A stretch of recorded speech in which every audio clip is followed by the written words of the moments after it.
ఏపీని పునరుజ్జీవింపచేసే దిశగా కూటమి సర్కార్ శరవేగంగా అడుగులు వేస్తుంది. విభజన గాయాల నుంచి కోలుకునే దశలో మాజీ సీఎం జగన్ చేసిన విధ్వంసం నుంచి బయటపడడానికి సర్వశక్తులు ఒడ్డుతోంది.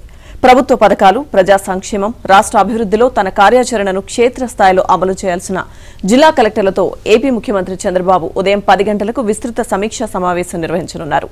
తన ఆలోచనలు, కూటమి ప్రభుత్వ విధానాలను వారికి వివరించి దిశానిర్దేశం చేయనున్నారు.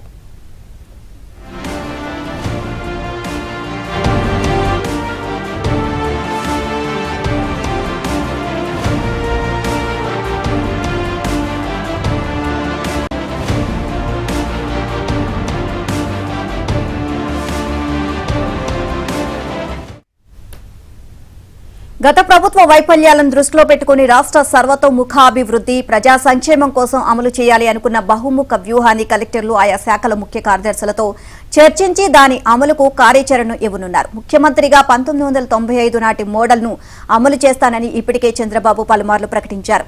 ఈ నేపథ్యంలో పరిపాలనలో గుణాత్మకమైన మార్పులు తీసుకురావాలి అని ఆయన భావిస్తున్నారు.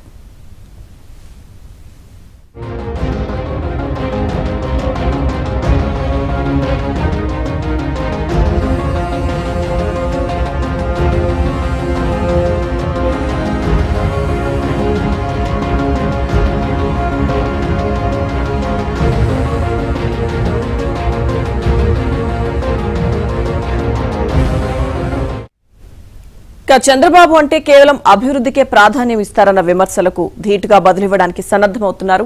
పేదలే లక్ష్యంగా సంక్షేమం అందించేలా ఇప్పటికే సూపర్ 6 పథకాలు అమలు చేస్తున్నారు. ప్రతి పేద కుటుంబంలోని లబ్ధిదారులకు 1వ తేదీనే పెన్షన్ సొమ్ము అందేలా కూటమి ప్రభుత్వం కృషి చేస్తుంది. ఇలా కుటుంబంలో వ్యక్తిని ఒక యూనిట్ గా తీసుకుని అభివృద్ధి పదంలోకి తీసుకొచ్చేలా సంక్షేమ కార్యాచరణను రూపొందించారు. సంక్షేమంతో పాటు అభివృద్ధికి ప్రాధాన్యం ఇవ్వాలని ప్రభుత్వం భావిస్తోంది.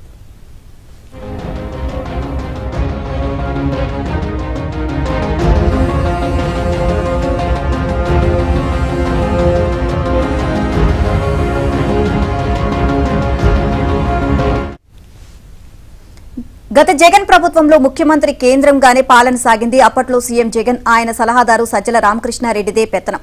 మంత్రులు, ముఖ్య కార్యదర్శులు, విభాగాధిపతులు, కలెక్టర్ల పాత్ర నామమాత్రం. సీఎం లేదా ఆయన ఆఫీసు సజ్జల నుంచి వచ్చే ఆదేశాలే కీలకంగా పనిచేశారు. ఇక ఫలితంగా వ్యవస్థలు ధ్వంసమయ్యాయి. కానీ కూటమి ప్రభుత్వంలో సంక్షేమంతో పాటు అభివృద్ధిని వేగంగా ముందుకు తీసుకువెళ్లేలా కలెక్టర్లకు చంద్రబాబు పెద్ద ఎత్తున హోంవర్క్ ఇవ్వబోతున్నారు.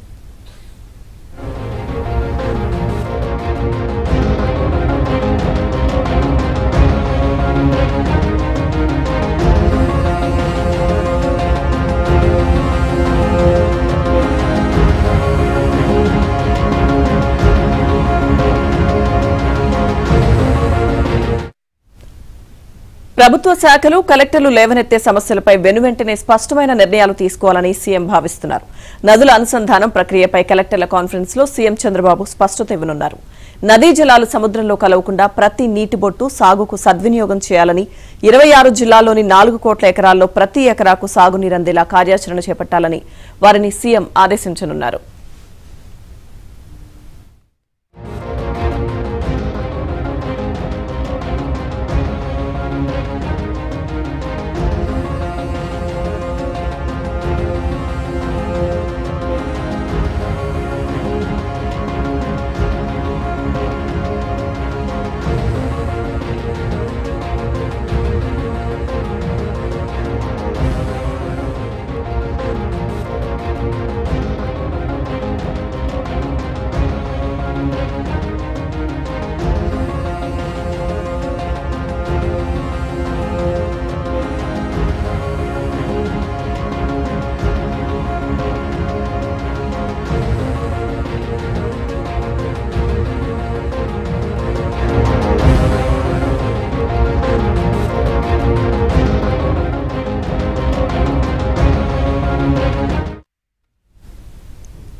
కలెక్టర్లు, ఎస్పీలతో సీఎం చంద్రబాబు భేటీకి సంబంధించిన పూర్తి అప్డేట్స్ మా ప్రతినిధి సత్య లైవ్ లో అందిస్తారు. సత్య,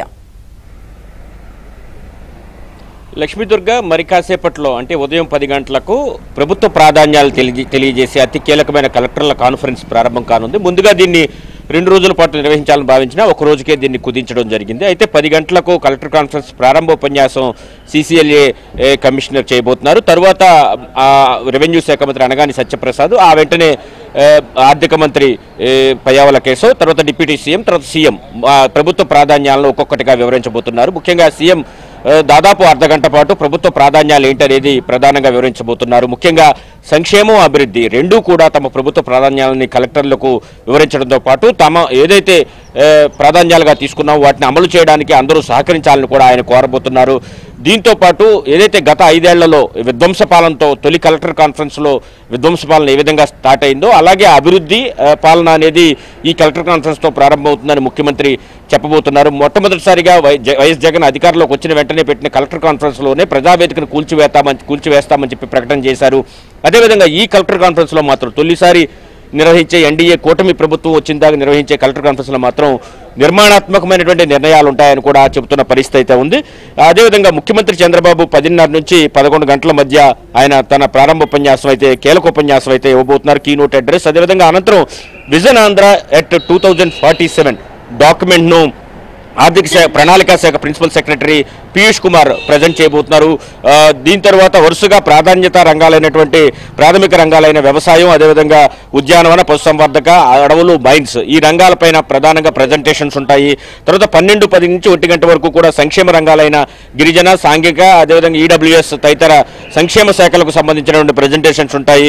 తర్వాత 2:15 నుంచి వైద్యారోగ్యం, వాతావరణంలో మార్పులు, 2:15 నుంచి 2:30 మధ్య పాఠశాల విద్య, ఉన్నత విద్య, తర్వాత పట్టణాభివృద్ధి శాఖలపై ప్రజెంటేషన్లు ఉంటాయి. ముఖ్యంగా ఈ సమయంలోనే అమరావతి నిర్మాణానికి సంబంధించి కూడా ఏం చేయబోతారనేది ప్రభుత్వం కూడా వివరించే అవకాశం ఉంది. అదే 2:50 నుంచి 4 గంటల మధ్య పంచాయతీరాజ్, గ్రామీణాభివృద్ధి, గృహ నిర్మాణం, జలవనరులు, పౌర సరఫరాలు, పరిశ్రమల శాఖకు సంబంధించినటువంటి ప్రజెంటేషన్స్ కలెక్టర్ కాన్ఫరెన్స్ లో ఇవ్వబోతున్నారు.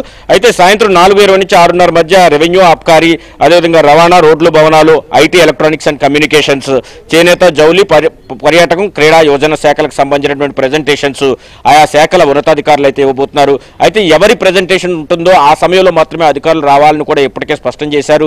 ఎందుకంటే స్పేస్ కన్స్ట్రెయింట్ కారణంగా అక్కడ అందరూ సరిపోరు కాబట్టి ప్రస్తుతం ఉన్న పరిస్థితుల్లో ప్రజావేదిక ఉండుంటే కనుక అక్కడే కలెక్టర్ కాన్ఫరెన్స్ జరిగి ఉండేది. అది లేకపోవడం వల్ల ఇక్కడే కలెక్టర్ కాన్ఫరెన్స్ రూమ్ 5వ బ్లాక్లో నిర్వహిస్తున్నారు. ఈ రోజు ఉదయం 10 గంటల నుంచి రాత్రి 8 గంటల వరకు కూడా ఈ సమావేశం జరగబోతుంది.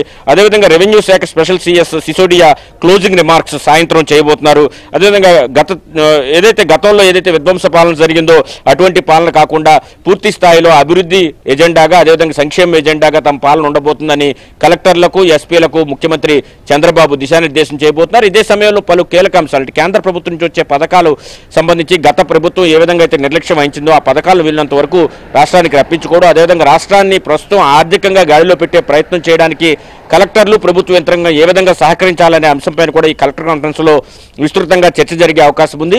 తరువాత ముఖ్యమంత్రి అందరూ కూడా తమ ప్రజెంటేషన్స్ చేసిన తర్వాత కంక్లూడింగ్ రిమార్క్స్ లో మరొకసారి ముఖ్యమంత్రి చంద్రబాబు నాయుడు మాట్లాడతారు. తమ ప్రభుత్వ ప్రాధాన్యాలు ఏంటి, ఆ లక్ష్యాలు సాధించడానికి మీరు అందరూ ఏం చేయాలనే విషయాన్ని కలెక్టర్లకు, ఎస్పీలకు దిశానిర్దేశం చేస్తారు. శాంతి భద్రతల అంశం మీద కూడా ప్రత్యేకంగా ఈ కలెక్టర్ కాన్ఫరెన్స్ లో ఎస్పీలతో సమావేశమై ముఖ్యమంత్రి చర్చిస్తారు. కాబట్టి మొత్తం మీద అటు కలెక్టర్లు, అన్ని జిల్లాల కలెక్టర్లు, అదేవిధంగా ఎస్పీలు కూడా ఈ రోజు రానుండడంతో ఇటు సచివాలయంలో కూడా భారీగా భద్రతా ఏర్పాట్లు చేశారు. అదేవిధంగా కలెక్టర్ కాన్ఫరెన్స్ ఉన్నటువంటి రూమ్ చిన్నది కావడంతో మీడియాకైతే మాత్రం అవుట్ ఇస్తున్న పరిస్థితి అయితే ఉంది. మరోవైపు ఇక్కడ ప్రధానంగా ఒక విషయాన్ని మనం గుర్తుంచుకోవాలి. ఎందుకంటే ఒకవైపు ఎన్నికల కోడ్ కూడా రాష్ట్రంలో ఒక 3 జిల్లాల అమల్లో ఉంది. విశాఖపట్నం, అదేవిధంగా అనకాపల్లి, పొట్టి శ్రీరాములు, నెల్లూరు జిల్లా. ఈ 3 జిల్లాల్లో ఏదైతే స్థానిక సంస్థల ఎమ్మెల్సీ ఎన్నికలున్న నేపథ్యంలో ఆ కలెక్టర్లు మాత్రం ఈ కాన్ఫరెన్స్కి హాజరు కావడం లేదు. మిగతా 26 జిల్లాల్లో ఆ 3 జిల్లాలు మినహాయించి మిగతా 23 జిల్లాల కలెక్టర్లు, అదేవిధంగా ఎస్పీలు కూడా ఈ కాన్ఫరెన్స్కి హాజరవుతున్న నేపథ్యంలో అటు SPF, అదేవిధంగా గుంటూరు, కృష్ణా జిల్లాలకు సంబంధించినటువంటి అధికారులు పూర్తి స్థాయిలో అన్ని ఏర్పాట్లు చేశారు. సాయంత్రం వరకు 8 గంటల వరకు ఈ కాన్ఫరెన్స్ కొనసాగుతుంది. ఈ ప్రభుత్వ ప్రాధాన్యాలను తెలియజేసే ఒక కీలకమైన సమావేశంగా భావించాలి. గతంలో జగన్ సెంట్రిక్గా సమావేశాలు జరిగేవి. ఆయన ఏమన్నా స్పందన కార్యక్రమంలో మినహాయించి కలెక్టర్లతో ఎప్పుడు మాట్లాడిన సందర్భాలు లేవు. అది కూడా వర్చువల్గా ఆన్లైన్ విధానంలో మాట్లాడేవారు. అయితే ముఖ్యమంత్రి చంద్రబాబు అధికారంలోకి వచ్చాక నేరుగా యంత్రాంగాన్ని ఎక్కడికక్కడ యాక్టివేట్ చేస్తున్నారు. దానిలో భాగంగానే కలెక్టర్ కాన్ఫరెన్స్లో జిల్లా స్థాయి నుంచి క్షేత్రస్థాయి వరకు మొత్తం ప్రభుత్వ యంత్రాంగాన్ని పూర్తి స్థాయిలో ప్రభుత్వ ప్రాధాన్యాలు తెలియజేయడంతో పాటు ప్రభుత్వం రానున్న 5 ఏళ్లలో ఏ అంశాలకు ప్రాధాన్యం ఇవ్వబోతుంది, ఏ అంశాలు తీసుకోబోతున్నారని చెప్పబోతున్నారు. దీంతో పాటు నదుల అనుసంధానానికి సంబంధించి కూడా ఈరోజు ముఖ్యమంత్రి మాట్లాడే అవకాశం ఉన్నట్టుగా తెలుస్తోంది. కాబట్టి ఈ ప్రభుత్వం యొక్క ప్రాధాన్యాలు ఇరిగేషను, అదేవిధంగా సంక్షేమం, వ్యవసాయం, ఏదైతే అభివృద్ధి, ఈ 4 అంశాలతో పాటు మిగిలిన అన్ని రంగాలను కూడా స్పృశిస్తూ ఈరోజు కలెక్టర్ కాన్ఫరెన్స్లో ముఖ్యమంత్రి దిశానిర్దేశం సాయంత్రం చేస్తారు. ఉదయం ఇంట్రడక్షన్ రిమార్క్స్ కూడా ఆయనే చేయబోతున్నారు. కాబట్టి ఈ అంశాలకు సంబంధించి కలెక్టర్లు, ఎస్పీలు వస్తున్న నేపథ్యంలో పూర్తి పటిష్టమైన భద్రతా ఏర్పాట్లు కూడా సచివాలయం వద్ద చేసిన పరిస్థితి అయితే ఉంది.